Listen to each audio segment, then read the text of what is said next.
Fala, galera! E aí, tudo bem com todos? Espero que sim. Vamos então para mais um capítulo do livro Obreiros da Vida Eterna? Muito bem! Hoje nós vamos estudar o capítulo 2, que se chama No Santuário da Bênção. Então, sem mais delongas, vamos ao nosso estudo. Vocês vão se lembrar que André estava junto de um novo grupo liderado por Jerônimo, e esse grupo ia ser responsável de fazer um auxílio aqui na Terra em relação a alguns irmãos que estavam perto de desencarnar, e esses benfeitores iam dar assistência. Era a primeira vez que André ia participar ativamente de um grupo de socorro, porque nos outros livros nós acompanhamos ele, e ele sempre no papel de aprendiz. Então ele estava acompanhando, ele realmente foi a alguns trabalhos, mas ele estava mais anotando as coisas, mais observando, um aprendiz mesmo. E agora ele estava nesse grupo e ele ia ser um trabalhador mesmo. Então ele estava muito animado, cheio de expectativas, e a gente vai acompanhar nos próximos capítulos a preparação que esse grupo vai fazer ainda em nosso lar para estarem aptos de vir aqui, né? Na época eles foram, né? De vir aqui na Terra para prestar esse auxílio. Então, antes de vir, eles passaram num local chamado Santuário da Bênção. E ali era um local de estudos, localizado ali perto do Ministério do Auxílio, lá em nosso lar mesmo, e com esse nome, Santuário da Bênção, e era um local muito interessante. Né? Esse capítulo, esse e o próximo, eles vão acontecer nesse santuário, e era um local bem diferenciado. Por quê? Primeira coisa, a quantidade de pessoas que poderiam estar lá era limitada a 20. Então não era um local que qualquer um poderia, a qualquer momento do dia, entrar e ficar. Não, era um local limitado a 20 pessoas. Os grupos que queriam estar lá para escutar as mensagens, para fazer as preces, tinham que dar um nome com antecedência. E assim o grupo de André fez. Então, naquele dia em que André está narrando para a gente aí, tinham 3 grupos distintos. O grupo de André, que era responsável por realizar auxílio a alguns desencarnes. Tinha um outro grupo relacionado ao tratamento de loucos que estavam em hospícios aqui na Terra. E o terceiro grupo era responsável por auxiliar algumas crianças que estavam em orfanatos. Então, todos eles tinham uma base comum de prestar ajuda àqueles que estavam aqui na Terra. Se fosse um grupo, por exemplo, que era de socorro a irmãos apenas desencarnados, aí seria num outro dia, porque eles gostavam de manter juntos aquela base comum. Então, naquele dia eram grupos que auxiliariam encarnados. Né? No dia seguinte, poderia ser grupos que auxiliavam desencarnados. Então, era tudo muito organizadinho. Então, somente 20, somente grupos com trabalhos parecidos. E aí, eles chegaram lá, né? André chegou junto com seu grupo e tinha lá o instrutor, o diretor daquela instituição, passando alguns informes, dando alguns detalhes de como funcionava ali aquele santuário. E ele falou que ali uma coisa que eles prezavam muito era o poder do verbo, né? O que se projeta, o que se fala. E naquele santuário não poderia ser gasto tempo falando coisas que não fossem úteis. E ele até fala que, antigamente, aquele local não tinha... Era tipo assim, uma terra sem lei, não tinha regra. As pessoas iam lá despreparadas, somente para... Ele até dá o exemplo de um armazém, como se fosse uma feira mesmo, né? A pessoa vai lá, chega, pede... Porque o que acontece? Nesse santuário, aconteciam as comunicações de espíritos bem elevados mesmo. Então as pessoas se aproveitavam disso, chegavam lá e queriam respostas desses espíritos, como se fosse uma feira mesmo. Então não tinham preparo nenhum. E aos poucos eles foram regularizando isso e chegou num ponto que quem estava com essa má intenção de se beneficiar somente a si, não conseguia entrar, era barrado. Não estava na mesma vibração ali daquele santuário, que era um local, né, de muita luz. Então, não conseguia nem passar pela porta. Então, foi um processo que aconteceu e agora era desse jeito, né? Só podia entrar, só conseguia entrar quem estava equilibrado. Quem estava com intenção de curiosidade, quero ver esse espírito de outra esfera aí comunicando. Quem estava com curiosidade ou sem preparo, não conseguia entrar. Então é um dos detalhes que esse instrutor fala, e ele dá muitas informações importantes a respeito do poder do verbo, né? Do que a gente fala. Ele dá uma informação interessantíssima. Ele diz que foi feito alguns estudos a respeito de nós encarnados, e aqueles que estão mais ou menos equilibrados, né? Nem aqueles mais assim, não. Aqueles mais ou menos equilibrados, vamos nos colocar nessa aí de mais ou menos, gastam metade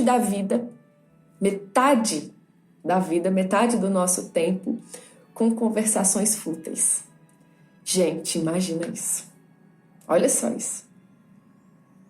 Então, se um dia tem 24 horas, né, e vamos supor que a gente ficar acordado 24 horas, 12 horas são de conversações fúteis. Se eu vivo aí 50 anos, 25 anos dessa minha existência foi com conversações inúteis. Olha só o tempo que a gente gasta falando bobagem, falando coisa que não tem, proveito nenhum. Ou às vezes falando até mal mesmo, falando mal das pessoas, falando notícias ruins. Olha o tempo que a gente gasta com isso. E ele fala que isso é de uma seriedade tão grande, porque antes da gente falar, a gente pensa. O nosso pensamento, ele já se projeta no ar, já ganha vida. E aí a gente externa, aí ele ganha mais força. E isso, gente, vai tomando uma proporção que a gente não tem nem ideia. A gente não tem nem noção das nossas criações mentais. Então, olha a vigilância que a gente tem que ter com o que a gente pensa, com o que a gente fala, não é? É muito interessante isso aí, né? Muito interessante, e é um alerta pra gente... E aí, o que eu tô conversando? Quando a gente chegar no fim do dia, pensar e conversar mais coisas boas ou mais coisas fúteis, né? Se a gente não tem nada de bom para falar, muitas vezes é melhor a gente ficar, né, calado. Porque a partir do momento que a gente... Primeiro a gente tem que tentar controlar a nossa boca, né, gente? Controlar, não falar. Essa semana meu objetivo é não falar bobagem. Então, pensei, mas não falei. Aí depois que a gente conseguir controlar a nossa língua, aí a gente vai tentando controlar o pensamento. Que aí é difícil, né, gente? Nossa, quando a gente vê, a gente já pensou, né? Quando eu vi, eu pensei. É difícil. Mas nós estamos ainda nesse processo. Nós somos pessoas aqui da Terra. E a gente vai um dia conseguir, com certeza. Então, gente, capítulo maravilhoso que fala sobre a importância do pensamento e principalmente a importância do que se fala. Vamos nos vigiar, vamos ver o que nós estamos conversando aí.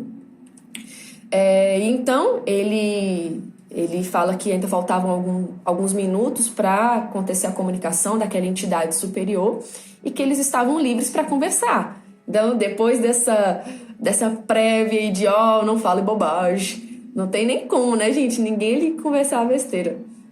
E aí, André foi conversar com Barcelos, que era do grupo do auxílio aos loucos. E, nossa, Barcelos fala coisas muito novas para André, porque a gente sabe que André foi médico, então ele provavelmente estudou um pouco de psiquiatria, um pouquinho sobre Freud. E aquelas novas colocações de Barcelos em relação aos que estão passando por esse processo de loucura, nossa, é uma coisa totalmente nova. E ele até fala, né? Nossa, se os encarnados tivessem essas informações, porque... E ele cita Freud muitas vezes nesse capítulo. Freud... o Barcelos fala que quando ele estava encarnado, ele estudou Freud, né? Ele era professor tinha sido professor e essa área da psiquiatria mexia muito com ele. E ele estudava Freud e fazia sentido, mas ele sentia que algo faltava.